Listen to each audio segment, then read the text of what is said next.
And good morning, Muskegon, to all of you out there in radio, podcast, iHeartRadio, and computer land. This is On Muskegon, and I'm Jim Riley here in Muskegon's Clear Channel Studios, again with my friend and engineer, the legendary, that most amazing legendary Oscar Osbo. And we have a special group with us this morning. I think it's a unique opportunity, something I've never seen in my 35-plus years here in Muskegon County. But we've got three men who, if they are elected in this November's election, may very well change the entire face of Muskegon County politics. And three men, if they are elected, may very well change the future of our great county. What we have is three folks, one of whom is a current county commissioner, two who have never run for office before. And we have an opportunity to talk this morning with County Commissioner Alan Jagger. Good morning, Alan. Good morning. And we've got candidate Fred Birch. Good morning, Jim. And County Commission candidate Mark Molitor. Good morning, Muskegon. Good morning, guys. And the reason I've got you all together is you are all running as Republicans. And Alan, you've got a reputation of being kind of the, I guess, Dr. No. Certainly you stand alone when it comes to being one of the very few to ask cogent and legitimate questions at the county commission meetings. And you've got a very tough race coming up in November against an incumbent. And, of course, Mark and Fred both are running as newbies. You've never run for office before, and you are running against incumbents also. So what I'd like to do is interview you, at least at the beginning here, one at a time. Maybe we'll start. You got the mic right in front of you, and we're sharing mics. But we'll just talk a little bit about your candidacy, and I'll ask you a few questions. I think the biggest question is simply, what is it that separates you? Why should someone who's considering voting in this election, why should they vote for Alan Jagger rather than the very experienced long-term Muskegon County Commissioner, Jim Derazinski? Well, I'm a small business owner, and I think the biggest thing that I look at every tax dollar as mine. So, but not the county. So everything that you mean every tax dollar that you pay? Every tax dollar that the county brings in is mine somehow or another, either through my business, through my property taxes, through anything. So every one of them dollars is, I take, and it is very, very serious how we're going to spend them and where we're going to spend them and whether they're doing any good when we do spend them. Okay, so there has been an argument going on for very heatedly in the last 2-3 years that the county is not very efficient in its spending.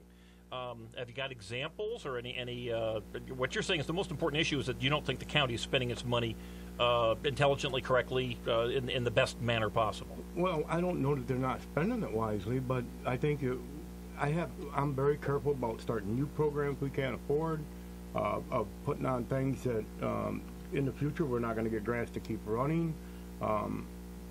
I'm a big one to us maintain what we have, make sure the programs we have are very efficient, and then other than that, the rest of it needs to stop. Okay, well, you're running against, again, an experienced, long-term, very well-liked county commissioner in Jim Derazinski, who's running as a Democrat. You're running as a Republican. Why should someone vote for you over Jim Derazinski? Does he, obviously you just made some points that are important to you, does he disagree with that? Well, yeah, he does disagree with it. He's got a long history of voting. Yeah, well, he don't vote no. I mean, and he's pretty good about asking questions and all, but he's nowhere near me. I believe that we don't bid projects right, even close to right. We don't care about each dollar enough. And now, when you say bid projects, you mean when there's the money to be spent, when there's an agreement that we're going to buy a piece of equipment, let's just say, and that might go out to bid. You're suggesting that the bidding process could be more efficient, be better for the taxpayer? A lot better for the taxpayer. So I don't know if I got time to really explain all the things that would make it better, but you can read contracts that are just wrote wrong, but they're specific for one piece of equipment or anything, or one house, so that way they get the job And it's really leaving out all the locals. It's leaving out a lot of things that where we could be passing this money out to other people or anything else. All right, so you're suggesting that, and I know that as I attend county commission meetings, that you have tried to make some changes in how the county does its bidding and purchases things and vets whatever they're going to be buying. If I'm hearing you correctly, what you're saying is that it seems that these contracts are being written specifically with the idea of evading competition or competitive quotes. Yeah, well, just in the last couple of weeks, about a month ago or whatever, we bid out to buy a lawnmower, and we wrote a bid that only one company could possibly meet it. And so it went out of town. They never even got any local bidders, no nothing. And if you can't get local bidders to bid on a lawnmower, I mean, this is pretty bad. And there was $14,000 just. So they bid it with county. Okay. So they bid it with very specific features that only one company could have. Well, perhaps it was a lawnmower that, in fact, those features were really critically important. I don't believe anything is so critically important that we can't write a thing that says, this is about what we got to do, and give everybody a fair chance to. Okay. Does somebody review the bid before? Does somebody review the bid before it goes out and published, or is it the? I think the directors of each department look at them and send them out, and it's up. I would say the administrator and all looks at it, but so many of them get by them. I mean, our administrator's a very busy lady, so she can't catch everything. Well, there are dozens and dozens and dozens of these kinds of purchasing events that happen every year, probably more than dozens and dozens. And what you're suggesting that this is a policy that obviously is a poor policy for the taxpayer, may very well be a poor policy even for the folks who have to utilize whatever the county's purchasing. And I guess I can answer this question. Your opponent in this election, Jim Derazinski, has not seemed to have much in the way of complaints with it, because he certainly voted on every one of these purchases without any open complaint. Let's take another one. What other things that are important going on to the county that would give someone who's out there saying, look, I don't really know much about these guys. One's a Republican, one's a Democrat. They're both experienced county commissioners. Why should I vote for Jagger? What's important? What is Jagger going to do that's going to be different than Jim Derazinski would do if Jagger was reelected? The difference between him and me is the social issues. I am not social, and I'll be the first one to admit I'm all about fiscal. It all comes down to how we're spending the money and where we're going to spend it. So we need to. I don't even know how to explain it all, but we have to do better stewards of our money, and I don't believe that he is as well at it. Well, the biggest spending, there are hundreds, if not thousands, of buying decisions and items for consideration every single year. The one thing that folks ought to be aware of is that about 80% of the county budget, the total county budget, is for employee wages and benefits and retirement. So we can look at some of the things, let's say like a lawnmower and some of the other things, which in and of themselves are not critically important, but when you aggregate them together, it's a very, very big deal.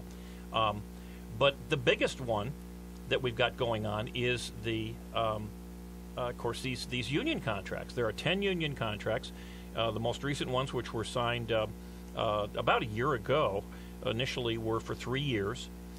That's the big picture right there. It's 10 union contracts that cover all union and almost every single other non-union employee who does not have an individual contract.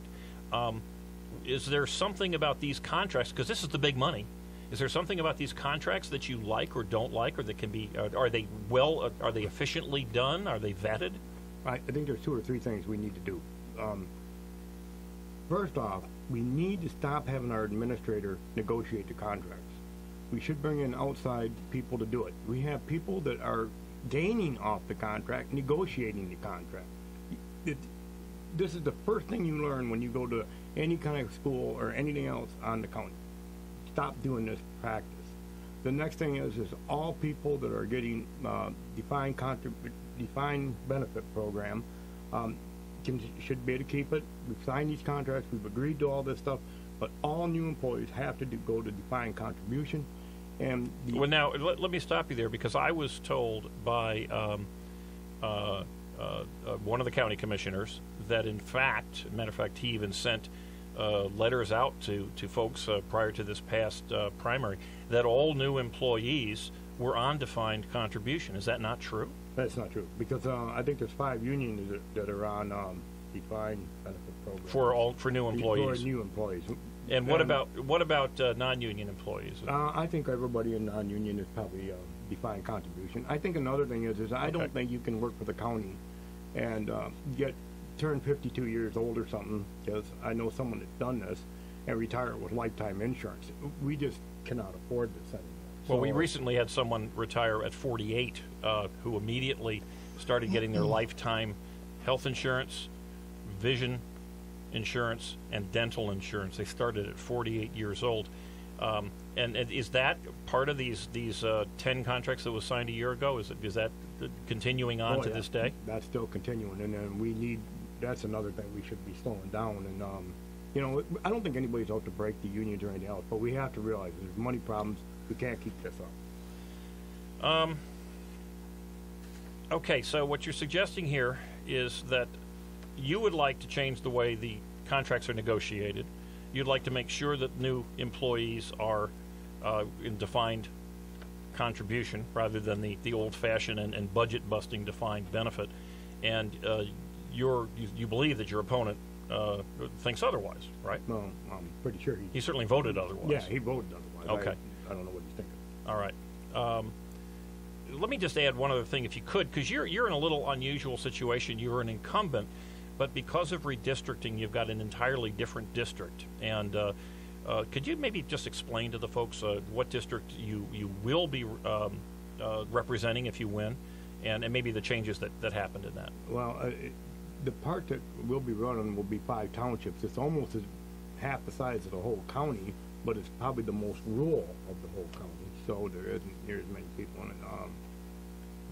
I don't know what else you're asking me. But, well, give me the specific townships. Okay, Holton, Cedar Creek, Moreland, Eggleston, and Cazenovia. Okay, so this is all new or not all new. A couple of them are new anyway. 3 of them. I went to the village of Cazenovia board meeting the other night, and it's 38 miles from my house.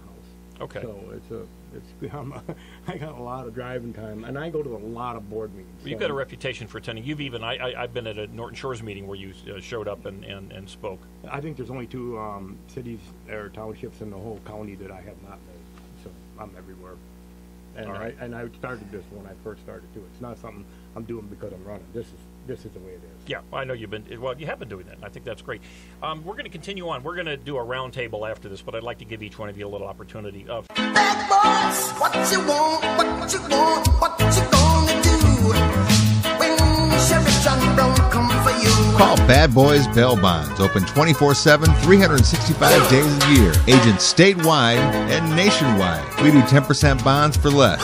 Call toll free 866-728-6400. And remember, if we can't get you out, you ain't getting out. Payment plans available. Call now, 866-728-6400. Classic Computer Sales and Service. They buy, sell, trade, repair, and upgrade. New custom-built computers, 3-year guarantee, excludes laptops. Or your computer tuned up with more memory, hard drive, or maybe a DVD burner installed for $49.95. Need cables, power supply, or get the computer built the way you want it. You can do it at Classic Computer in their new location, 1921 Apple Avenue, Suite B. Call 773-5957. Classic Computer with hometown quality service. Make a run for the border. Taco Bell is waiting to cook for you. Delicious tacos, nachos, chalupas, gorditas, quesadillas, or try their famous grilled stuffed burrito for only $1.99. Make it a combo for only $3.49. Their large variety includes specialties, combos, supreme, salads, and kids' meals. Taco Bell, the best fast food north of the border. So walk in or drive up. Visit all of the Taco Bells in West Michigan. Open Sunday through Thursday, 10 a.m. to 11 p.m. Taco Bell's open Fridays and Saturdays from 10 a.m. until 1 a.m. Okay, we are back at On Muskegon, and we're talking with the 3 hard-charging Republicans hoping to change the direction of Muskegon County politics. And I'm going to now move on to Fred Birch. Captain Fred, been a long-time guest host on this show, and actually the first guest that we had on the first Eye on Muskegon show back on 9/11 of 2011. So good morning and welcome back again, Fred. Good morning. I'm going to ask you now, maybe just give a little background here of your experience, because I call you Captain Fred, and a fair number of folks have said, is this guy a charter boat captain, or what's going on with him? Not quite a charter boat captain. I spent 30 years in the United States Navy and rose to the rank of captain, which is equivalent to a colonel in the Army or the Air Force, and commanded ships, commanded a squadron, commanded a squadron of ships, commanded the largest naval training center in the world with 1,500 employees, people that I was working with, instructors, and we were graduating about 33,000 students a year. So essentially a small college. It was like being the president of a small college. You know, handled hundreds of millions of dollars in budgets and large organizations, and also billions of dollars in program money. Okay, you've got some pretty broad experience here over many, many decades. You're now retired. You're kind of a gentleman farmer up there in Whitehall. Well, maybe area. not so gentlemanly, but there we go. But I'm a farmer. There we go. You know, I raise goats and pigs and chickens and things. Why not just focus on those goats and chickens and pigs and whatever? Why have you thrown your hat in the ring? And why are you running for public office? I would have preferred to do that.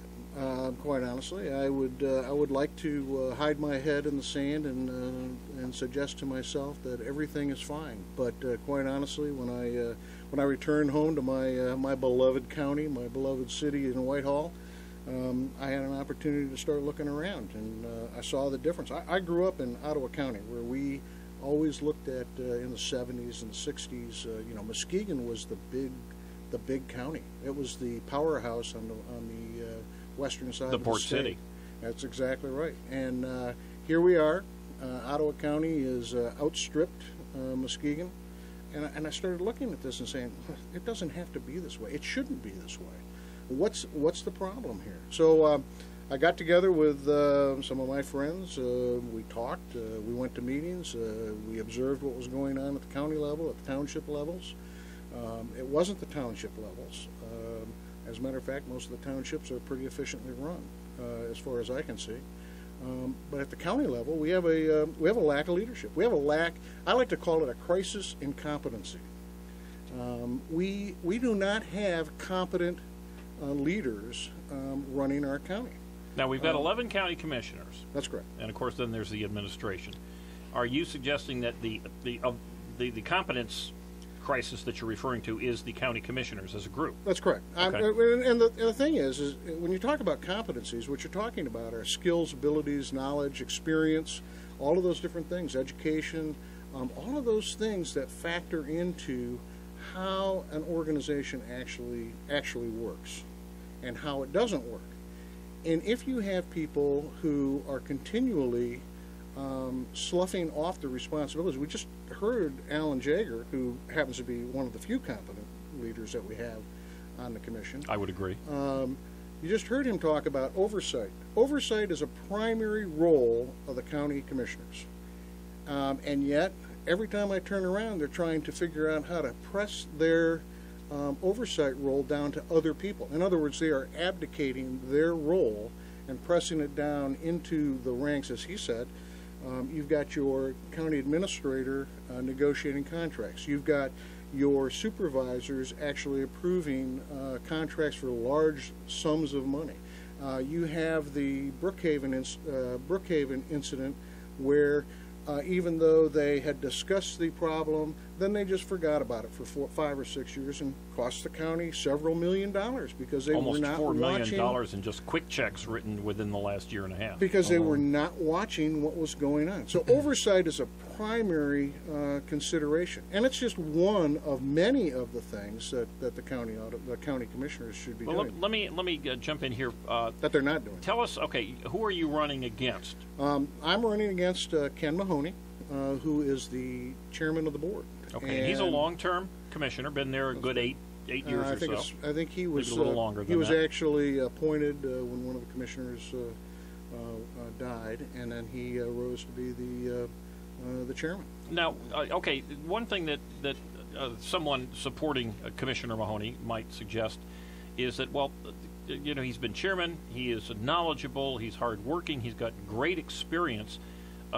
Here's this guy, coming off a ship and talking about his pigs and chickens. Why would, what is it that you would bring? Experience does matter. At least the people who are elected tell us that.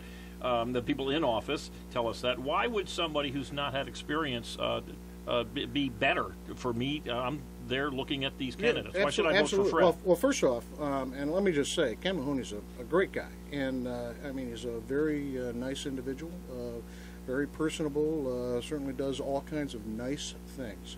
But if you want a person who is going to watch your dollars, who is going to want to make sure that things are spent efficiently and effectively in the future, if you want somebody that knows how to say no, if you want somebody that knows how to ask hard questions and knows when to ask those hard questions, a person who understands contracting, a person that understands what budgets actually have to be built upon in order to succeed, then you're going to want to go with me.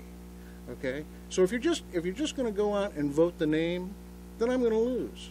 But that's fine. I'm offering this up. I'm offering a change to the county at a time when they desperately need a change. Well, let me jump on this for just a moment, because as I mentioned with Commissioner Jagger, the biggest amount of spending, and that to me the biggest problem that the county faces is that it's broke, and that it continues to get broke. That's right. It's unsustainable. It continues to spend more money than it's able to bring in. And of course now we're talking, significant expenses. Who knows with Brookhaven down the road? Certainly the jail and the juvenile transition center. Certainly there are questions about how we're going to pay, not just for the jail, but how we're going to pay for the additional employees and the maintenance and all the operating costs of that down the road. But the biggest single cost that we do have on an annual basis is these 10 union contracts. Is there something about the union contracts that you would differ from? Absolutely. The Commissioner or Chairman Mahoney's previous votes for his last 8-9 years. Absolutely. If you start to look at them, and just as Commissioner Jagger just said, the first thing we need to do is we need to make sure that we're on a sustainable path with all of these different contracts. And that is going to mean some changes for future employees. But here's the thing. If you are on an unsustainable path and you are a person that works for the county or you're a government employee, the one thing that you want to do is you want to vote for a person who is fiscally conservative. Because if you vote in a person that is going to continue on the path we are going down right now in the county, we are going to go broke and we are going to violate all of the contracts. Now, we need to keep the promises that we made already. But that does not mean we have to be stupid in the future and continue to make promises that we cannot keep. So we need to start to change the way that we negotiate our contracts. We need to put people on these defined contribution programs. We need to take a look at what the benefits actually are. We need to get things into line with private industry. We need to start to make sure that these contracts are working. And on top of that, we need to start to make sure that we get all of those programs fully funded. Right now, you've got your medical and dental, your benefits programs, which are way underfunded. They're down in the 30% funded range at this point. We need to bulk that up. Now let's touch base. We're going to come back and talk about that later on, but just so that people understand, funded doesn't mean fully paid for. Funded means that there are actuarial numbers that you have to have in order to be on track. And 100% funding doesn't mean it's fully paid for. 100% funding says that you're on track, you're doing the right thing. So that you will be able to keep your promise in the future. Okay, so that you'll be able to, exactly, deliver those health benefits that have been promised. So you're saying that while we are supposed to have 100% funding, we have less than 30% funding? In the medical. In the medical benefits. Side, okay. Now, on the pension side, we're right at about 80%, as I understand. It was 82. It was 82 in 2010, and they dropped down to 80 in 2011. Yeah. Okay. So we lost 6%. Now you got to take that and look at that from a standpoint of how are your actuarials being covered as well. Now we are looking at numbers returns on investment that are not accurate. They're looking at return on investment of 6, 7, 8% at times, and an actual return on investment right now is really in the 2%, 3%. Okay, now again, you're talking return on investment, and I do want to go into this in deeply. Which would mean that they're on. all even worse off. This underfunding is even worse than we might imagine. Well, we're running a little short on time here. You got to do one thing quickly that's essentially going to be cost-free because we don't have additional money to fix we this. don't. Any idea that pops into your head that said that this is the one thing I'd like to do in the first week I'd like to bring up? Well, from a transparency perspective, what I would like to do is for all of the meetings that the commissioners have, I think the chairmen of the various committees and the chairman of the board, even though they don't take questions at the board meetings, and I can understand why, because you would end up extending the length of the board meetings, at the end of the board meeting, when they gavel the meeting done, I think the chair, prior to that point, should say, we will stay afterwards and answer questions from the citizens on the floor. All the commissioners are invited to stay. I would certainly stay in order to answer questions and to provide information to our citizens. Would you be willing to change this to a nighttime meeting? Absolutely. Wouldn't this cost thousands and thousands of dollars? 5:30 is a more appropriate Whatever start got time. more citizens involved, I think would be great. Yeah, All right, I think guys, we got to come up to a break. Thank you, Captain Fred. We're going to be back in just a bit, and we're going to talk to another newbie to politics, Commissioner Hopeful Mark Molitor. Bad boys, what you want, what you want, what you gonna do when Sheriff John Brown come for you? Call Bad Boys Bail Bonds. Open 24/7, 365 days a year. Agents statewide and nationwide. We do 10% bonds for less. Call toll free 866-728-6400. And remember, if we can't get you out, you ain't getting out. Payment plans available. Call now 866-728-6400. Classic Computer Sales and Service. They buy, sell, trade, repair, and upgrade. New custom-built computers, 3-year guarantee, excludes laptops. Or your computer tuned up with more memory, hard drive, or maybe a DVD burner installed for $49.95. Need cables, power supply, or get the computer built the way you want it. You can do it at Classic Computer in their new location, 1921 Apple Avenue, Suite B. Call 773-5957. Classic Computer with hometown quality service. Make a run for the border. Taco Bell is waiting to cook for you. Delicious tacos, nachos, chalupas, gorditas, quesadillas, or try their famous grilled stuffed burrito for only $1.99. Make it a combo for only $3.49. Their large variety includes specialties, combos, supreme, salads, and kids' meals. Taco Bell, the best fast food north of the border. So walk in or drive up. Visit all of the Taco Bells in West Michigan. Open Sunday through Thursday, 10 a.m. to 11 p.m. Taco Bell's open Fridays and Saturdays from 10 a.m. until 1 a.m. And we are back at On Muskegon. This is your host, Jim Riley. And I'm with the young guns, I guess I call them. Maybe not young, but certainly the new guns gunning to change the Muskegon County Board of Commissioners. We've got Captain Fred Birch. We've got Mark Molitor, who we're going to talk in a moment. And we do have the current sitting County Commissioner, Alan Jagger. Mark, let's move on to you. Maybe give us a little background of who you are and why are you running for this job? You've never run for public office before, so what's up? You know, I definitely have never run, never been considered, had a lot of political interest. I guess it stems, I'm currently a vice president of engineering for a global manufacturer, SF Holland, who's better known in Muskegon as New Way Anchor Lock in the old days. Been working there for 16 years, so I've seen the world. I've been to China somewhere between 10 and 20 times, India. And the fact of it is this whole world is in competition for good jobs.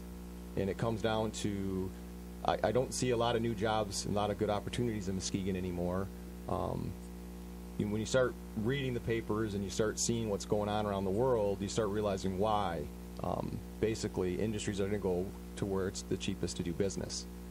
I think Michigan right now is in a spot where it's actually becoming more business friendly. I think there is going to be industry moving into Michigan and looking at Michigan. We can argue the politics of how it's happening, but the fact of it is, when the economists look at Michigan and they rank the different things that are happening at the different state level, they're looking at Michigan more favorably. We used to be in the bottom 20, I think, and now we're in the top 20. Okay, so you saw a difference in Muskegon from other parts of Michigan. So correct. So well, I'm starting at the state level. Like, people are going to start looking at the state of Michigan. Now, when they start looking at the state, the next step is, okay, where in Michigan do I want to locate? And now you start looking at the county level. And I've been working a lot now that I've been a vice president. I've got a design center in Holland that reports to me. I've been spending a lot of time in Holland. There's a big difference between Holland and Ottawa County and Muskegon. You see it with new industry. You see it with new developments. They write a tighter ship. They run a tighter ship. Well, recent numbers I know showed in Muskegon County, I believe the unemployment numbers are the 9-ish of something in the 9. Just under 9. Yep. Yeah, something in the 9 range. But that actually is a misstatement because actual jobs declined, and it was people looking for work declined even more. Whereas in Ottawa County, the unemployment, I believe, is in the 6 range. Correct. And their jobs increased. So there's no disparity in terms of location. It's just that companies who've chosen to either move to or expand have chosen to do so in Ottawa County, and yet they haven't here in Muskegon County. So you saw this disparity, and then you decided to run. What is it you think you can do? Why should somebody vote for you? And by the way, let me just explain that you are running against a first-term county commissioner, Ben Cross, running as a Democrat. That's correct. And why do you think that you would be the best choice between you and Ben Cross? I have a background where, as Fred said, the board's members is oversight. That's one of their primary responsibilities: oversight, policy, and decision making. So I think in my job as a vice president, I do strategic planning, long-term planning. I do have oversight of departments and oversight of budgets. So I have that experience already. And I mentioned long-term planning because that's something that Muskegon County is not doing a good job at right now. Right now we're running year to year. Any company that's successful will have at least a 5-year plan. And well, no, wait a minute. Muskegon County certainly has a 5-year strategic plan, don't they? I was actually searching for it when I started making the decision to run. I started looking into if I could make a difference and what things would I start wanting to change. Basically, if I can't make a difference, I don't want to run. If I can't do it better than the incumbent, I'm not going to run. I mean, if the commissioner was doing a good job for District 2, hats off. I'm not going to run. But I don't see that. I started trying to search the web, the Muskegon site for a strategic plan, a long-term plan. I found an MLive article that referenced a meeting at the Grand Valley down by the Muskegon Lake, that they had a meeting in 2010, and they talked about a mission and a vision. So I couldn't find it, so I called down and talked to Heath Kaplan. He said, give me a few days, I'll see what I can find. He's with the county. He's the director of finance. He actually did find the notes from the meeting, the compiled list of information, and it was just that. It was compiled. They had had a brain dump of ideas and thoughts, and they recorded it. They had a facilitator at the meeting, and that was it. It was put in a drawer and forgotten about for over 2 years now. So Muskegon County does not have any type of a strategic plan is a big word, but any plan beyond 1 year. Right. There's no 3-year plan, no 5-year plan in terms any of company. The strategic planning process is literally you just sit down and you look at the future. We know things are going to happen in 5 years. We know the Cobb plant's shutting down in 2015. So how do you react to that? You don't react to it in 2015. You start taking steps now to put things in place, going through contracts. Well, now you compared though in your research, you compared Muskegon County with Ottawa County, correct. And they're probably like Muskegon in that they have no long-term plan either. They actually have probably. I hate to even admit this, but the way they do their long-term planning and their strategic plan is actually something that I'm probably going to incorporate into our companies because. Oh, they do have a plan. They have a very well laid out strategic plan. They started the process I think about 10 years ago, which makes it easier every year you do it. It becomes easier because now you're just updating. So you don't have to, the first time you do a strategic plan, it may be a 2 or 3 day event actually to get all this information and to lay it out. And then once you have one, it becomes very easy every year to re-up it. But theirs, not only is theirs good for the board members, but they actually have developed theirs into a great communication tool for the whole county. It's very short. It's like a 10-page document. So they make this public. They make it. It's on their website.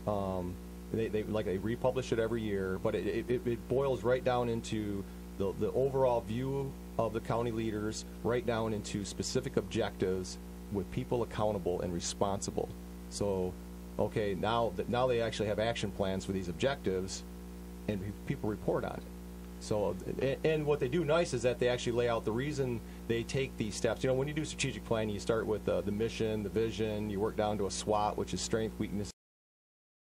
But they do a really good job of explaining to, you know, community, the residents, why they take these steps. Okay, now this is Ottawa County you're talking about, and you've suggested then that if you were elected, that one of the first things that you would do would be incorporate much of what you've seen, which seems to have a high level of success down in Ottawa County, bring that to Muskegon County. Within the first month, I think that we should have the commissioners and some of the directors, basically build a team, get off-site, put together a long-term plan, and then publish it. And then I'm kind of shocked that I know our county commissioners get together at least once a year, Alan, maybe twice a year with other county commissioners, that they must have heard that other county commissioners, even though they might not be in business, they must have heard the concept of long-term planning. I'm shocked that we don't have anything like that.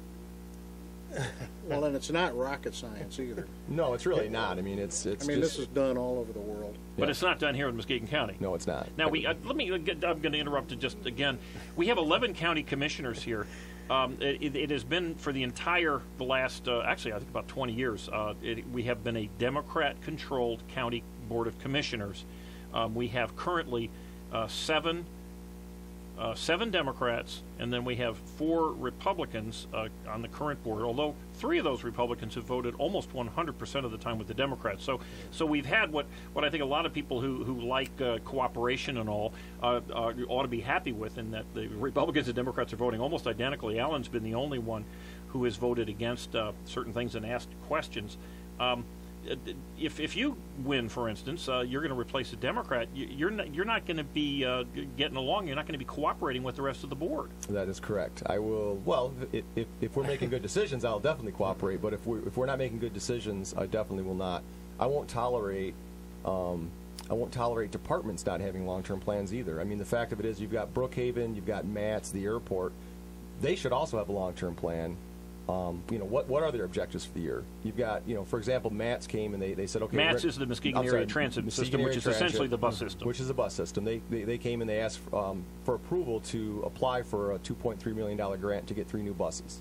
And the questions were asked at the time by me. I wrote to the director, and I think it was actually published in the Chronicle, of where's your business plan behind asking for $2.3 million from the government for a grant? And, well, we'll get to it. We'll get to it once the approval is given, and the approval was given to give the money, so the board actually approved that they get this money, but there's still no plan. They started actually looking at a plan of what the routes would be and if the routes would even be necessary. Well, would you be against that then? I mean, because this is $2.3 million of free money, right? It's free money to begin with, and they pay for some of the maintenance, but the fact of it is you're going to need 3 more drivers, I imagine, or some new drivers. You're going to need maintenance on these buses. It doesn't pay for it all. It doesn't pay for the natural gas that these buses will run at. And the fact of it is, I'm for providing services, but I'm for providing services that are necessary. This is not something we've done before. We really need to look at, is this really necessary? Is there a market, or are we going to improve Muskegon County because of this? Or is it going to be 4 people that come to work? Yeah, and it's not free money. It is money that is out of the taxpayers' pocket. It's all of our We're all pockets. paying for that.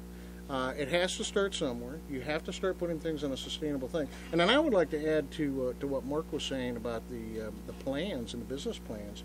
You need to have some kind of measurable metrics, standards at the end of these things to say, did we do a good job? Did we not do a good job? And if we didn't do a good job, then we adjust our plan. Correct. On any of these things. Okay, well, as Mark has pointed out, there is no plan, and yet we got a county right next to us that does have a plan. I imagine they have telephones down there. Our county commissioners, or the chairman of the board, or any one of the county commissioners could have picked up the phone like you did, and or searched the web and found it. Mark, let me ask you one thing, because we are running a little tight on time. If you could do one thing quickly, what's the one thing that you would do in the first week that you're a county commissioner? I would actually, obviously I would have a strategic planning session, or organize that. I think the first thing we all need to do as a group is review the rules of the board, and make sure there's not changes that are necessary. I think it's time for some revisions on meeting times, meeting schedules, That's a very quick thing that you can do. It doesn't cost anything.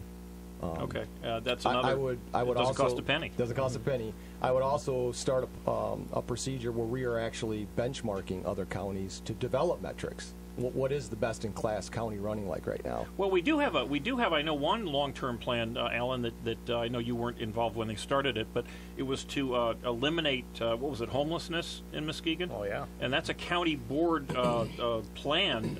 I haven't heard much about that lately. Yeah, and I asked them to get me all the information how we were doing on that 2 weeks ago, maybe a month ago, and we haven't got that yet either. So. All right. Well, that's the kind of planning that we've been doing, and you know, we're laughing and you know, snickering, I guess, is a better way of doing it.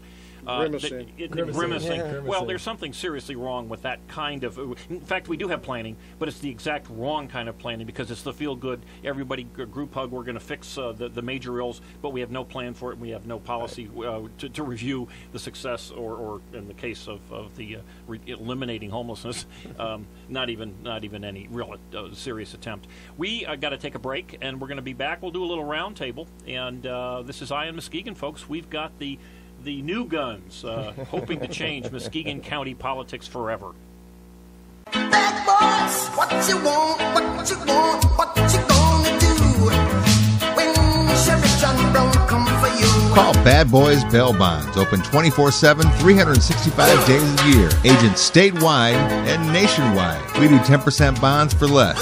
Call toll free 866-728-6400. And remember, if we can't get you out, you ain't getting out. Payment plans available. Call now, 866-728-6400. Classic Computer Sales and Service. They buy, sell, trade, repair, and upgrade. New custom-built computers, 3-year guarantee, excludes laptops. Or your computer tuned up with more memory, hard drive, or maybe a DVD burner installed for $49.95. Need cables, power supply, or get the computer built the way you want it. You can do it at Classic Computer in their new location, 1921 Apple Avenue, Suite B. Call 773-5957. Classic Computer with hometown quality service.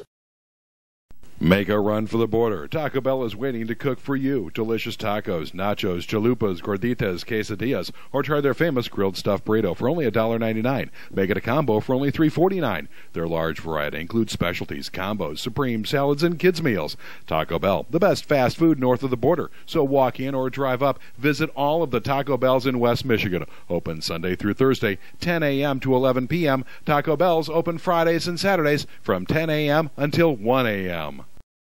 And we are back at On Muskegon. This is your host, Jim Riley. I'm with Captain Fred Birch, engineer, I guess we'll call him, engineer Mark Molitor, and County Commissioner Alan Jagger, all three looking to get elected in this November election, a very important election, I believe, for the County of Muskegon. By the way, just a little background on this. We currently have 11 county commissioners. Come January, we will have only 9. Redistricting kicked in. We've got some county commissioners running against each other, some current county commissioners. Alan Jagger is running against a very well-regarded, great guy, Democrat Jim Derazinski. So those two will be going head-to-head. And Marv Engel, who is a Republican, will be running against another incumbent, Lou Collins, who's running as a Democrat in their district. So we're shrinking down here. We have an opportunity, and I would say if you look at, we had 4 county commission primaries. I believe it was 4, and 2 incumbents lost their seats. We had, let's see, Scott Plummer and Longmire, and Anthony Longmire both lost. They were both in their first term, and I think that bodes well. Not necessarily because it's great to see somebody lose, but I think it bodes well because the people in Muskegon are becoming aware of some of the problems that we're facing, and they're not sitting back. I think that the strength of Muskegon County is not in its politicians, at least in its current form, but it is in its people and its businesses. And I think we have an opportunity here, in particular, if the 3 of you were to get elected, even if 1 or 2 of you were to get elected, but hopefully all 3, we could change the direction of this county. The concept, I mean, think about this. For the last 20 years, this county has not had a strategic plan. That ought to be embarrassing. I mean, it really ought to be embarrassing. And the fact that you folks, the 3 of you, along with some of the folks newly elected have indicated. It is embarrassing for many of us. It's just not embarrassing to the right people. Correct. Right Well, now. there we go. That's a very good point, Fred. Well, look, Mark, on your website, which I believe is what is the website that people can get this on?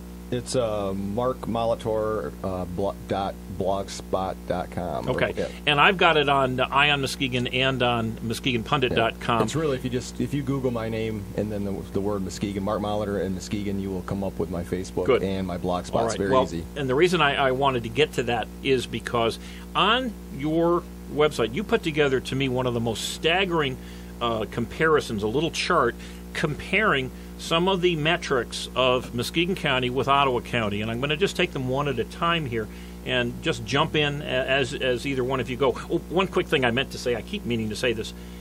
This is not a purely Republican show. Every single county commissioner has been invited to be on this show. Any of the other county commissioners who are interested to get on this show have been invited. We are running out of time before the election, but if they're so inclined, there's an opportunity for them. The administrators and the senior folks within the county have been invited to be, and other elected officials too. So just so that you're aware, and if you know somebody who maybe has been a little reluctant to get on the media and actually interact with the public, certainly have them give me a call. But let's get back to this this metric that you put together, Mark Molitor. Just to me, stunning. Let's take it from the top because it isn't all that really complicated. It compares the population. Muskegon County's got a population of about 172,000. Ottawa County about 263,000. So Ottawa County considerably larger county. For population and land mass, they actually have, I think, 50 square miles more than us. Okay, there we go. So it is a bigger area, bigger. Because that does matter in terms of police coverage or sheriff coverage and things of that sort too. They're about a third more in population, but you might want to also point out that Muskegon is actually a static population at this point. Correct. There's essentially no growth. On the contrary, Ottawa County was one of the only counties in Michigan or even the country, I think, that have steadily grown over the last decade. And I think it's important because that point of static versus growth really matters, because if you want to grow, if you want to have success, a high employment, high health, whatever, doesn't it make sense, as the left always tells us, that they need somebody to look up to? They need mentors. They need role models to look for. Property values-wise as well. If you have a declining population, your property value, there's supply and demand, your property values will decline.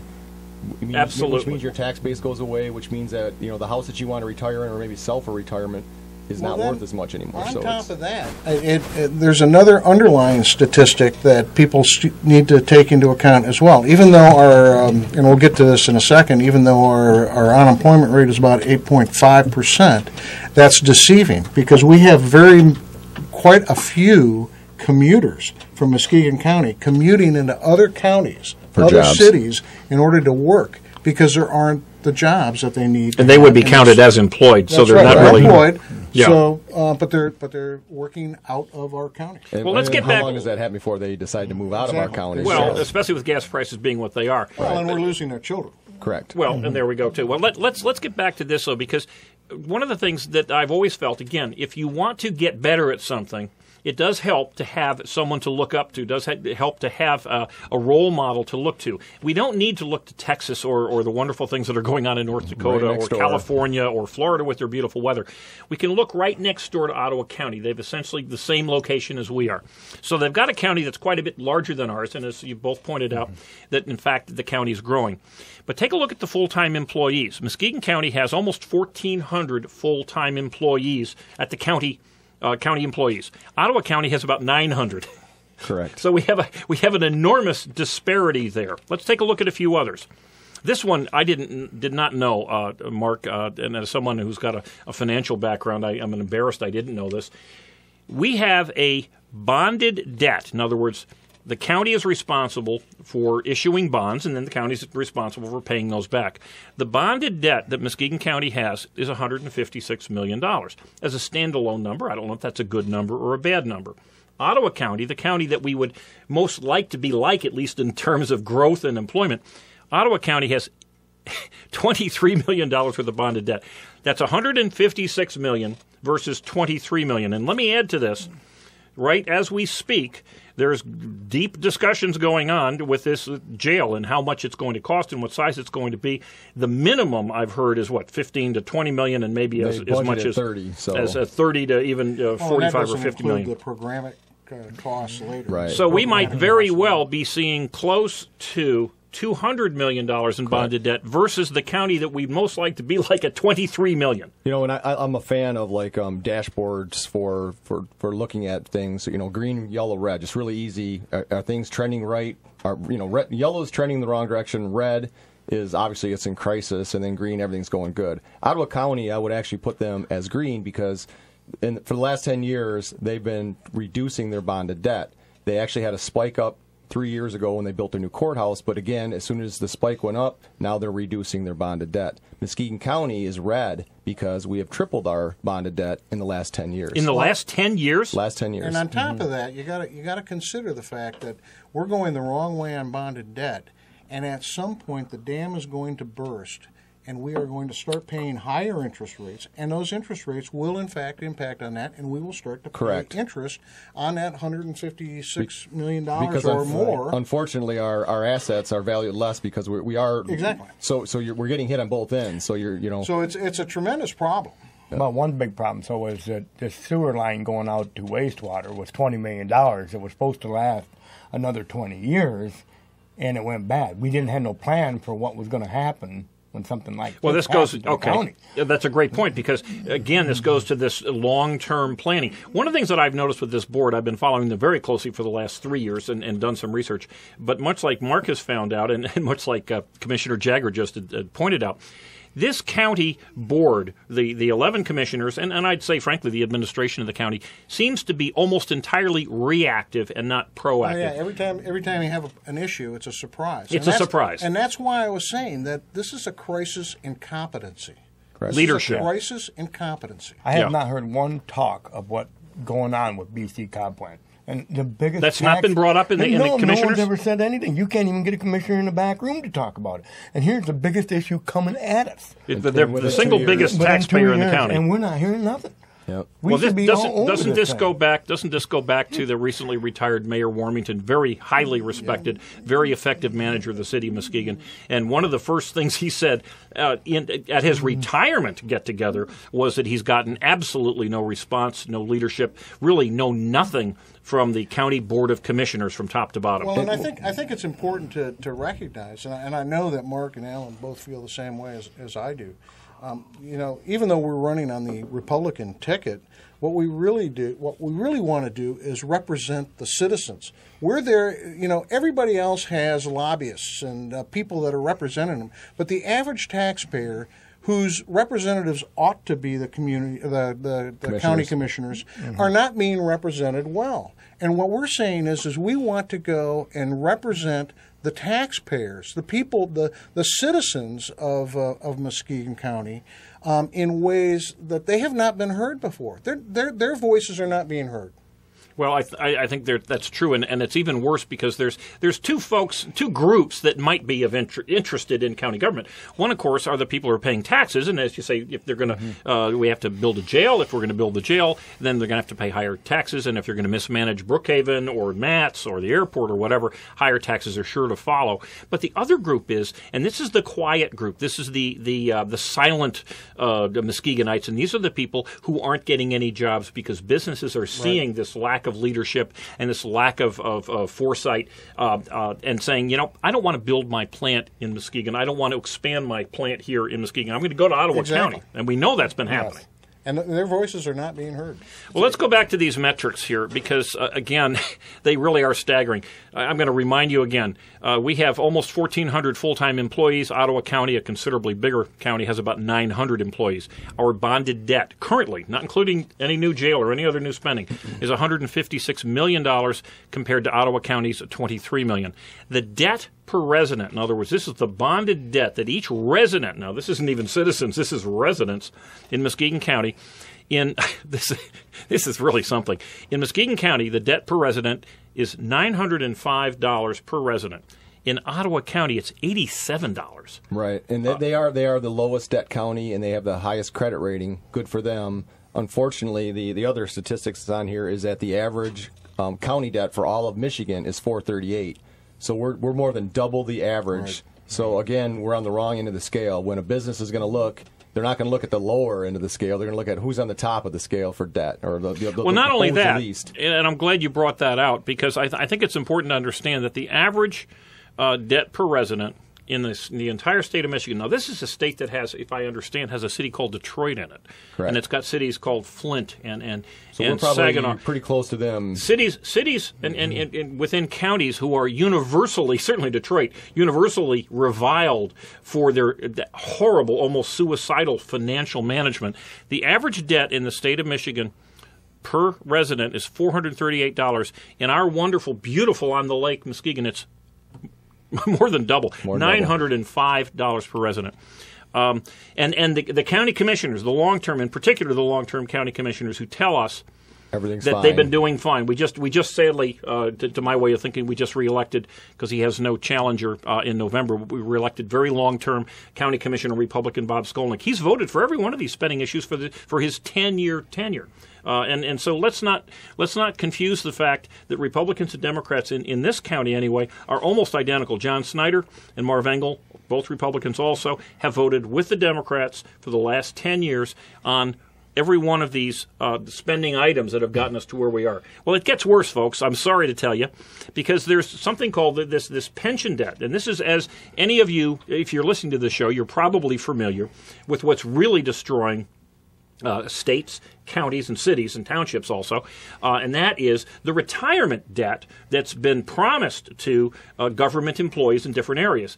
Well, Muskegon County, of course, has, in our case, almost 1,400 full-time employees, but they have accrued and made promises for health care, vision care, dental care, and pensions that have a certain total.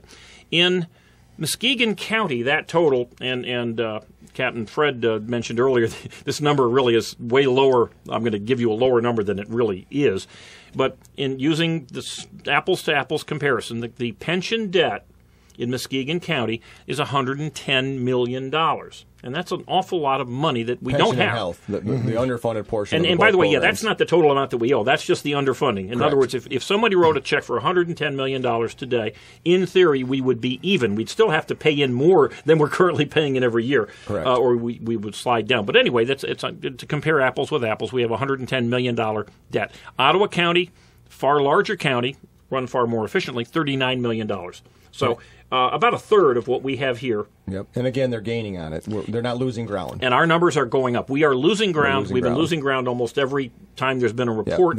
Ottawa County is gaining ground. There was actually, I believe, because the health benefit portion of it was so underfunded, it used to be at the 20% level, that they made a commitment in the next 30 years to bring it up to proper levels. Which will, I'm not even sure what their proper level is. What they're doing is they're robbing Peter to pay Paul. Exactly. So they're not funding they're gaining the pension on one, piece. they're losing on the pension side. And the pension, by the way, is far, far smaller than the health benefits side. The health benefits, which really were totally newly reenacted under the current sitting board. This is all brand new. 10 years ago, this pension and health benefit total number was $3 million overfunded.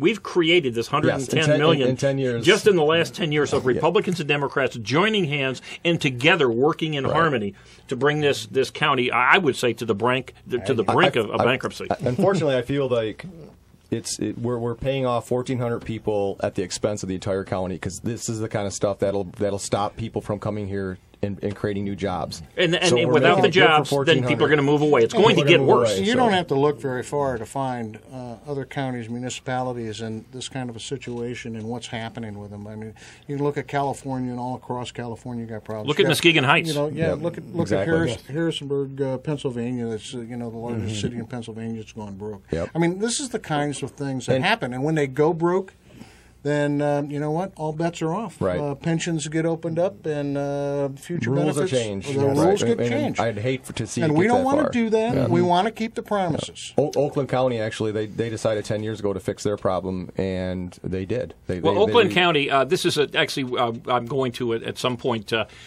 bring up some snippets from my early discussion with one of the leaders of Oakland County. Oakland County has 7 times our population. You would think, my golly, they ought to have a pretty big pension and health care deficit. Muskegon County's, just to remind you again, about $110 million underfunded. Oakland County's underfunding is zero. Their balanced budget. They know how to run. It's not rocket science, as one of you said and that earlier. proves it can be done. Mm-hmm. This is not something that hasn't been done before. Yeah. Don't cry that it cannot be done. But it's easier to do. It's easier to get to be a Muskegon if you don't have any kind of strategic plan. It's easier to get to be a Muskegon if you don't have any requirement to if you're going to spend money on new buses, to number one, have a plan to beforehand, and number two, have a plan to evaluate it afterwards. And hey, did it achieve what we wanted? Correct. Well, we got another break coming up, and the enthusiasm is high in this group. We've got some.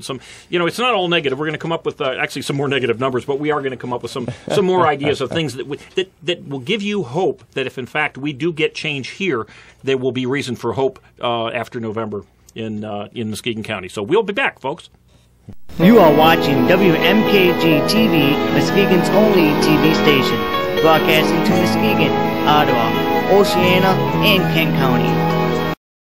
Bad boys, what you want, what you want, what you gonna do when Sheriff John Brown come for you? Call Bad Boys Bail Bonds. Open 24/7, 365 days a year. Agents statewide and nationwide. We do 10% bonds for less.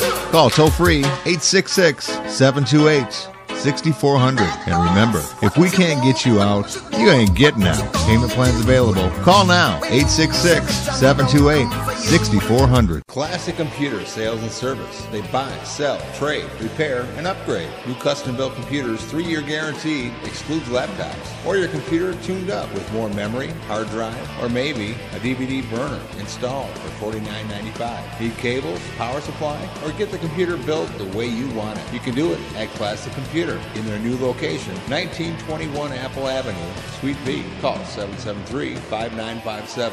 Classic Computer with hometown quality service. Make a run for the border. Taco Bell is waiting to cook for you. Delicious tacos, nachos, chalupas, gorditas, quesadillas, or try their famous grilled stuffed burrito for only $1.99. Make it a combo for only $3.49. Their large variety includes specialties, combos, supreme, salads, and kids' meals.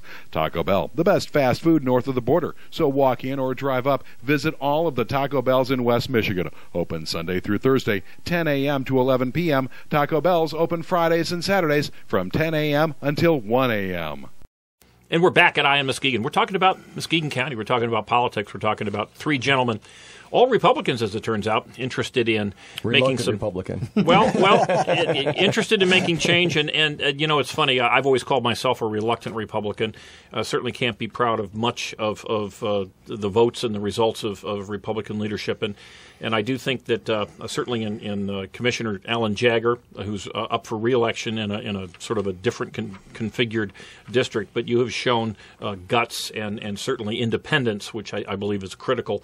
And we've got two other folks here, Mark Molitor and Fred Birch, both actually talking long-term, talking business sense. Fred gets his from the military side, tremendous experience as a manager and leader of men. And you have to, one of the things that you have to do in the Navy, of course, at the level that you were as a captain, you've got to provide all sorts of reportage and backup. Exactly. If you want money, they don't just write you checks. Exactly. You've got to go in and you've got to show why you need that money and how you're going to effectively spend it, what the efficiency pieces are, and then ultimately what the standards are that you're going to measure yourself by. And then after the fact, then you have to review. Exactly. There are your decisions, routine reviews, and then you adjust. And that's the whole thing. You don't just fire and forget. Right. You actually adjust when you go along on these, programs. Well, and Mark's got an entirely different set of experience here, in that yours comes from the business world. Although, what a surprise that successful organizations like the Navy and like your SAF Holland use very similar methods in terms of long-term planning and review and consistent review. And here we got the guy in the middle, Alan Jagger, a small businessman. You use the exact same tools. In some ways we do. There's three of us sit at a kitchen table, and when we need something, it's like who can get the coffee for the other two to get them convinced that we want something. So our style of strategic planning is a lot different, but theirs it's simpler. Muskegon is small very, organization. Yeah, it's very small. But you review your spending and you make long-term decisions. that and you analyze them because, again, you're dealing with your money. There's one difference between what at least what Alan may do at home, but I would say with the way that the other two gentlemen here view your responsibility. It appears to me, especially in this last year, it seems to be an explosion of spending, even in the face of this massive debt and the acknowledgement that we have a responsibility. There's really no such thing as free money. But the Muskegon County Board of Commissioners has operated as if it was other people's money. And it's sort of like you get the free basket in a grocery store, and you can put whatever you want in it, and there's absolutely no repercussion. And I would like to point out that, one of the things that they did do from a long-range perspective, a yearly perspective, is they sat down and they said, what are our priorities for this next year? And what they said was the jail was the number one priority. Now, in that list of 10 things that they listed, there was not one mention of having a government that is more responsive to the people, that is more effective for the people, that is more efficient for the people. That is the role of the government, to be more effective and efficient in the services that they provide to the people. And that's the problem, is they have turned this into a spending position rather than understanding that they have to provide good government and good services. It ain't a spending condition. It's a feel-good condition. Right. We're doing things that feel good. I actually kind of call them the county cheerleaders instead of commissioners. We tend to vote yes and pat each other on the back. It's fun to give away stuff. We're not going to be there 10 years from now. Our administrator won't be there. No one will be there. But our names are on these plaques saying we've done all these beautiful, great things. Okay, let me just jump here because I want to clarify what Fred said. There was a meeting, and I imagine they have this at least once a year, although this is the first one I've attended, and it was about, I don't know, 6-8 months ago or so, but it was all the county commissioners and it was all the departments heads of Muskegon County, and they had a big discussion. It was a multi-hour meeting of what was important for the coming year. Which is unusual for them. Well, it was perhaps. Well, whatever. Let's not. They got together, but they came up with a list of the 10 most important items that the county needed to address for the coming year. In this case, 2010. And as Fred said, not one single one had anything to do with the customers, with the citizens in the county. It had to do with spending. Everyone was spending. There was not nary a mention of county debt.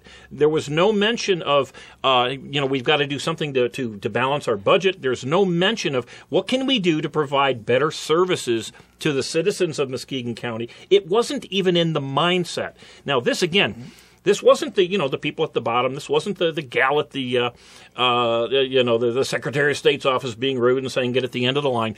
These were people whose probably average pay, aside from the county commissioners, the average pay certainly was, the compensation was well over $100,000. They were all the supervisors of the various departments, and of course all of the leadership of the county. And as you've said, it's feel good that matters. And how do you best feel good? Give other people's money away to other people. Yeah, and the whole thing was fixed anyway because they did these 10 or 15 things, and they gave you 5 dots to put on it. Well, everybody wanted a jail, so what did they do? Everybody went over and put all their dots on the jail. It was a fixed thing. I don't even know if there is a film of it, but it was great. My point. Yeah, I wish we should add a film of it. My point on this whole thing is that government exists for the good of the people. It does not exist to. The people don't exist to support the government. The government exists to support the people. And we're not seeing that. We have this stood on our head in Muskegon. Right now there is an entitlement mentality, for lack of a better word, at the upper levels, that they're entitled to rule over us. Well, baloney. That's not the way it's supposed to be. They are supposed to be our servants. They need to have a servant culture, and it does not exist. Well, and I think that all comes down to what times we're running our meetings and everything else, because the citizens can't get involved with the way we're running. The way we're running the county, they have made it so that citizens cannot get involved. Well, that's been a long complaint of mine, and I think one of you had earlier mentioned changing at least the ability to. Let me restate this. The current policy of the Muskegon County Board of Commissioners is that citizens can make 2-minute statements at public meetings. If you but the county apply in advance to make that well, statement. they're pretty good at letting anybody raise a hand. But the problem is that their policy and their practice is they do not respond to questions at these meetings. So if you have a question and you want a legitimate answer, you will not get it. You must contact your county commissioner either in person by going to one of these 3:30 meetings or call them at home, I guess. They're certainly not welcome. As a matter of fact, every time I've called my county commissioner, which really shocked me, truly, because I asked relatively simple questions like, you just signed a new contract 3 days ago. Why does it include 58 paid days off? And he said, "Oh no, I don't know anything about that." And they always have to go back to somebody else. But the points are that they're not interested in not only hearing the questions, but they're certainly not interested in answering, and therein lies the problem. Well, and you brought up another good point there, Jim. And this is, I'm going to put in a little plug for Alan. The meetings that I have been to, Alan comes in, he always has a stack of paper or a notebook or whatever. It's all tabbed. He understands where things are. He goes to the pieces. He goes in there and he looks at stuff and in order to support the things that are at the meeting.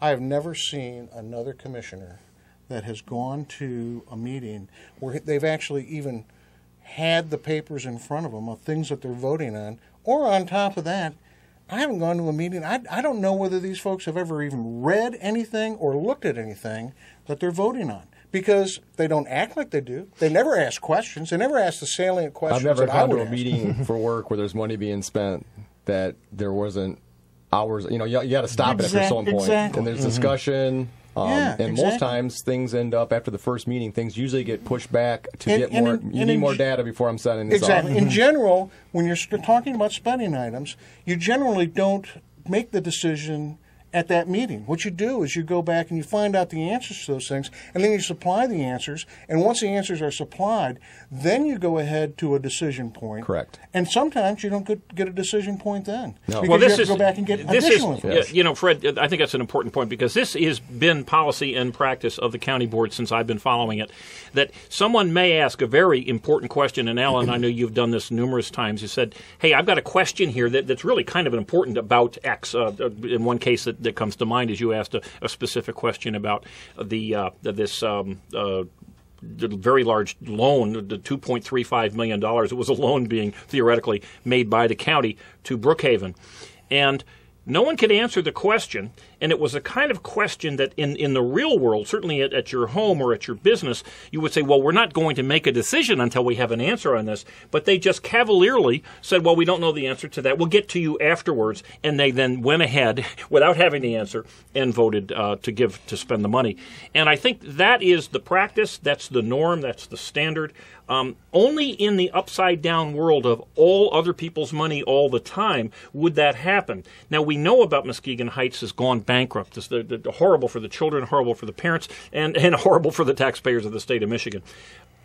This county, this concept that we can't go under, it's just wrong. We are on a ship like the Titanic, and there's a big bunch of icebergs out there. The fact we have yet to hit the iceberg doesn't mean that we are not on a path to hit it at some point. And I want to just go back to your the metrics that you put together, because we talked about the debt that the county has.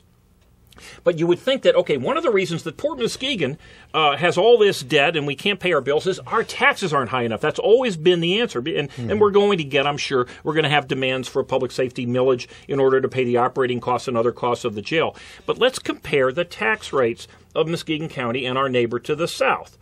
In Muskegon County, the tax rate is 5.7 mils for the county. Now, I won't get into how that works out to dollars, but just it's 5.7 in Muskegon. In Ottawa County, it's 3.6. So not only are they able to balance their budget with almost half, or maybe not half, but certainly 2/3 of what Muskegon's paying.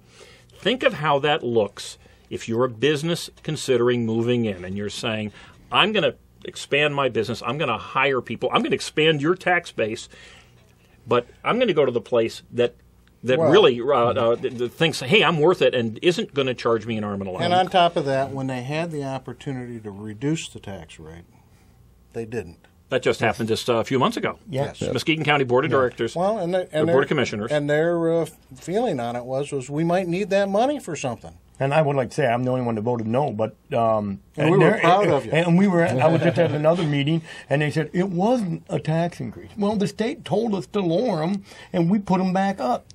That is a tax increase. That's a I don't tax care increase. how you do it. It's a tax increase. Well, I know that, and of course, I am a failed candidate. I did run in the primary myself, and I lost in the Republican primary to long-term But it was close. commissioner. It was very close. And it was very close. You were all over. Well, and I think, you know what, there's any number of reasons why a candidate will lose an election, and I hope that it isn't that people in Muskegon County like the metrics that we've just talked about, that they like the idea that we have tax rate that's significantly higher than Ottawa County, that our debt is significantly higher, and that it's getting worse. I would hope that shows like this, and I would hope that the Chronicle and the Chamber of Commerce and others would at least help educate some of the voters out there who are going to go to the polls. This is going to be a very big election. We've got 3 people here. You are so different from the people who you are running against. Not necessarily good guy, bad guy, but you're running against people who've got a history, maybe only 2 years in the case of your opponent, Ben Cross, but they've got a history of voting for every spending item that has been placed in front of them. Some for 10 years. I kind of missed the opportunity earlier, but the difference between Ben and I, which Commissioner Cross, he actually has voted no once. And he voted no when the administration wanted to change the health benefits to save the county $800,000 a year. He voted no because it was quoted in the Chronicle as it would cause too much confusion or so I can't remember what the exact word was, but too much confusion for the employees and for the retirees. Well, like I say, he's consistent. Whenever it came to spending more money, they vote yes. Right. If it comes to spending less money, they vote no. And so there is a huge difference here. Accountability. You know, it's one thing to go out and say, we're going to go buy a new bus because it's going to achieve this. It's going to have so many people riding, blah, blah, blah. And then look at it a year and 2 and 5 years down the road and say, you know what, we made a mistake. There's nothing wrong with making a mistake. No, you got But just throwing money at things and never looking backwards. And again, I'll go to what Alan brought to me some time back about this county plan. I think it was in 2006 to eliminate homelessness. And again, you can. I'm sure if you went back and got a copy of the Chronicle, it would have headlined, or certainly the headline of the article would have been this wonderful. What a great group of guys. Feel good again. We are just really great folks. We're going to eliminate. It's an unrealistic goal to begin with. I mean, if you'd gone in and said, we're going to reduce it by 1 or 2% or whatever the percentage was, or that you wanted to get, but if you put a realistic goal on, you might have a chance of actually getting something done. They didn't do that. They said they're going to eliminate it. Mm-hmm. Well, again, and that's one thing nice. I think with the presidential election coming here, so often people say, "Oh, geez, I'm not going to vote because everybody's the same." Well, it's very clear that Governor Romney and President Obama give you 2 entirely different choices, and you can pick from them. With you 3, there's a very, very clear choice in terms of what your history is, what your goals are. You've all got, at least I know. Mark and Fred have websites.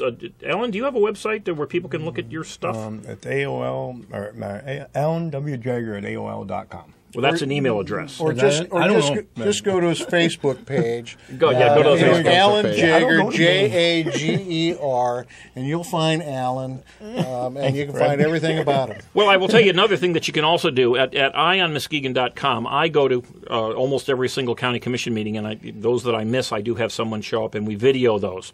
And actually, in many cases, certainly they can be dull, but it'll give you an opportunity to see the kind of questions that are asked by the county commissioners. You don't have to go to these very, hard to get to 3:30 meetings. You can watch it at home. You can click on any one of them. I'm going to try to do a little better job going forward in terms of giving a little background as to what happened at each meeting. But you can see where, in this case, Alan Jagger, whether he has a website or not going forward, you can see how the questions that he's asked, you can see the kind of responses that he gets or the follow-up questions. I know there was one event where a very big spending issue was there, and you said, look, we don't have enough information. We just got information on this, yesterday. Can we just have a couple days to review it? You didn't even get a second on that. There was not even any, and it was clear that the other folks in the room didn't ask the have hard answers. questions, get the blank Get stares. the blank stare. Yeah.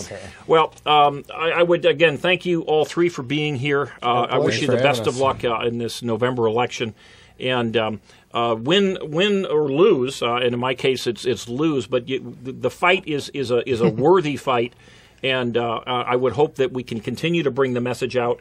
I would. Again, recommend anybody go to the markmolitor.blogspot.com. Just Google me and you'll find me. Or go to Muskegon Pundit or I Am Muskegon for this. Muskegon County versus Ottawa County. If this isn't a reason to vote for real change, I mean, truly, we desperately have to have change. The iceberg is there. We are headed for it. And the people who are at the bridge of our little the SS Muskegon are saying, no problem, it'll move, and it won't. They're getting closer to shore so they can wave at their friends. There we go. All right, again, moving the deck chairs around. All righty. Well, again, thank you, gentlemen. Don't forget that we do post this show on Ion Muskegon on Sunday afternoon, so you'll be able to listen to this. Have your friends listen to it on the internet at ionmuskegon.com. I am, as always, on the Talkin' Muskegon show every Monday, Wednesday, Friday from 8 to 9 o'clock with John Van Wyck and Brian Worsham. Of course, we're on TV. Thanks to Oscar and a few others. We're on TV 38, the Rabbit Ear channel, or Comcast channel 397 every Monday evening, prime time, 8 o'clock to 9:30. And Oscar, thanks. Commissioner Jagger, Commissioner candidates Fred Birch, Mark Molitor, all you wonderful listeners and viewers out there in Muskegon land, and, of course, the entire crew at WKBZ. Thanks to all. Next Sunday, we're going to take our last look at the coming elections. It'll be the Sunday before the November election. I believe this is the election of our lifetime, truly, and it's as important to the residents of Muskegon County as it will be for the citizens of our great United States of America. So have a great week, folks. Do your homework. Please prepare. vote informed. And please vote informed. Yep. And bye-bye, vote folks. for me. There we That would be informed. Bye-bye, folks. Bad boys, what you want, what you want, what you gonna do when Sheriff John Brown come for you? Call Bad Boys Bail Bonds. Open 24/7, 365 days a year. Agents statewide and nationwide. We do 10% bonds for less. Call toll free 866-728-6400. And remember, if we can't get you out, you ain't getting out. Payment plans available. Call now 866-728-6400. Classic Computer Sales and Service. They buy, sell, trade, repair, and upgrade. New custom-built computers, 3-year guarantee, excludes laptops. Or your computer tuned up with more memory, hard drive, or maybe a DVD burner installed for $49.95. Need cables, power supply, or get the computer built the way you want it. You can do it at Classic Computer in their new location, 1921 Apple Avenue, Suite B. Call 773-5957. Classic Computer with hometown quality service. Make a run for the border. Taco Bell is waiting to cook for you. Delicious tacos, nachos, chalupas, gorditas, quesadillas, or try their famous grilled stuffed burrito for only $1.99. Make it a combo for only $3.49. Their large variety includes specialties, combos, supreme, salads, and kids' meals. Taco Bell, the best fast food north of the border. So walk in or drive up. Visit all of the Taco Bells in West Michigan. Open Sunday through Thursday, 10 a.m. to 11 p.m. Taco Bell's open Fridays and Saturdays from 10 a.m. until 1 a.m.